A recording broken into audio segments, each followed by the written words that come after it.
कडाक्याच्या थंडीत गरम काहीतरी पिण्याची इच्छा भागवणारं आणि त्या मानानं अगदी सहज उपलब्ध होणारं पेय म्हणजे चहा. पण चहा वारंवार पिताना काही गोष्टी मात्र नक्की सांभाळायला हव्या. चहा ताजा आहे याची खात्री करून घ्या. पुन्हा पुन्हा उकळलेला किंवा आधीच्या उरलेल्या चहापुडीपासून बनवलेला चहा पित्त वाढवतो, अपचन करतो, छातीपोटात जळजळ निर्माण करतो.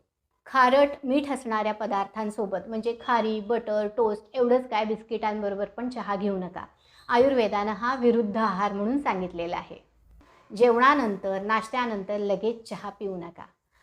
भूक मारण्यासाठी म्हणून चहा पिऊ नका. हिवाळ्यामध्ये वाढलेली भूक हे आपल्याला निसर्गानं दिलेलं वरदान आहे. ते चहा पिऊन अजिबात वाया घालवू नका. भरपूर अखंड मगभर, ग्लासभर, अगदी ढेकर येईपर्यंत चहा कधीही पिऊ नका. हिवाळा जर तुम्हाला हेल्दी हवा असं वाटत असेल तर आणखीन आपण काय करायला हवं ते जाणून घेण्यासाठी स्वरूप आयुर्वेद या यूट्यूब चॅनलवर पोस्ट केलेला व्हिडिओ नक्की बघा.